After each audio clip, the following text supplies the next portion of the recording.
सभी साथियों को नमो बुद्धाय, जय भीम, जय मूल्यवासी।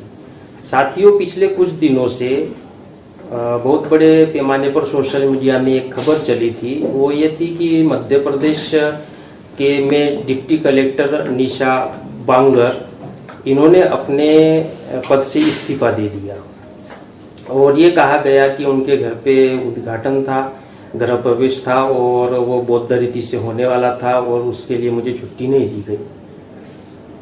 अब इसके बारे में लोगों की अपनी अपनी राय हो सकती है, लेकिन चूंकि ये बुद्धिज्म से जुड़े मैटर को लाया गया, धार्मिक भावना से जुड़े मैटर को लाया गया है, तो उसमें अपने विचार बताना चाहूँगा कि पहली बात तो ये है कि हमारे महापुरुषों ने राष्ट्रपिता ज्योतिराव फुले से लेकर डॉक्टर बाबा साहब अम्बेडकर तक हमारे महापुरुषों ने जो संघर्ष किया, वो संघर्ष इसलिए किया कि हमारे लोगों को अधिकार मिले, शासन में, प्रशासन में संवैधानिक अधिकार मिले।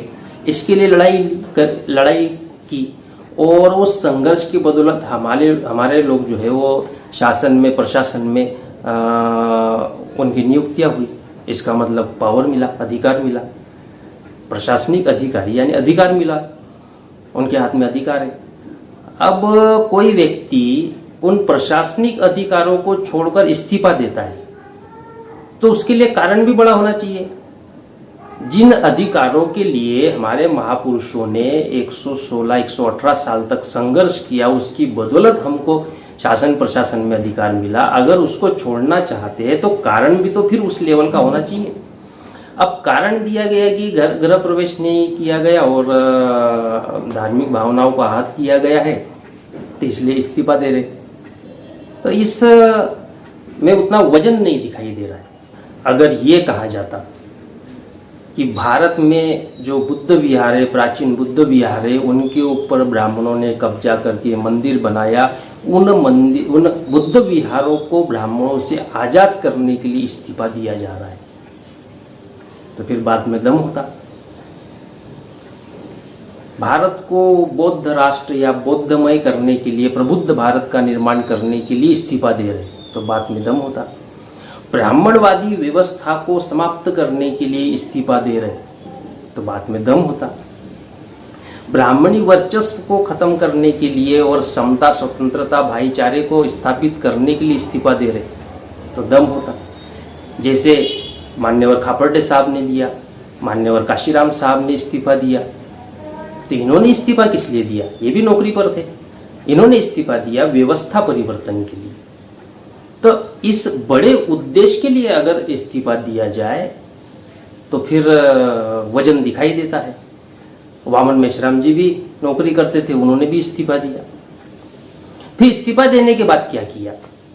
महत्वपूर्ण यह नहीं है कि इस्तीफा दिया, महत्वपूर्ण बात यह है कि इस्तीफा देने के बाद फिर उन्होंने क्या किया। तो इस्तीफा देने के बाद समाज की लड़ाई लड़ी, समता, स्वतंत्रता, भाईचारे की व्यवस्था स्थापित हो, इसके लिए संघर्ष करते रहे। इसके लिए उन्होंने ब्राह्मणवादी व्यवस्था से लड़ने का काम किया। तो अगर इस्तीफा दे रहे हैं, हम अगर इस्तीफा दे रहे हैं, तो उसके बदले में ये भी उम्मीद की जाएगी कि बड़ी लड़ाई लड़ने के लिए अपना जीवन दिया जाए। अब उनका क्या उद्देश्य है इस इस्तीफे के पीछे? केवल मात्र गृह प्रवेश के कारण अपने अधिकार प्राप्त सर्विस को या प्रशासनिक अधिकारी रहते हुए उस चीज को छोड़ देना, ये तो ये छोटा मोटा कारण से तो उसे नहीं छोड़ा जा सकता। लेकिन मन में अगर कोई बात ऐसी बात होगी कि इस देश की ब्राह्मणवादी व्यवस्था को नेस्तनाबूद करना है और उसके लिए इस्तीफा दिया गया है, तो जरूर ये हमारे लिए गर्व और गौरव की बात होगी।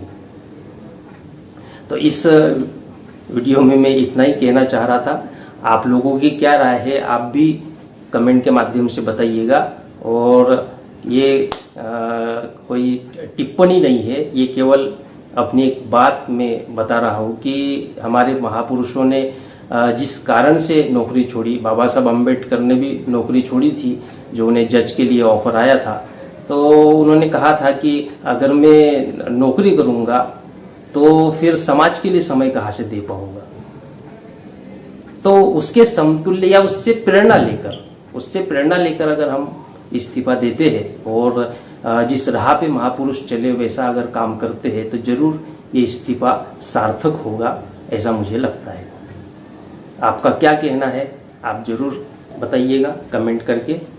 सभी साथियों को मेरा नमो बुद्धाय, जय भीम, जय मुनि निवासी।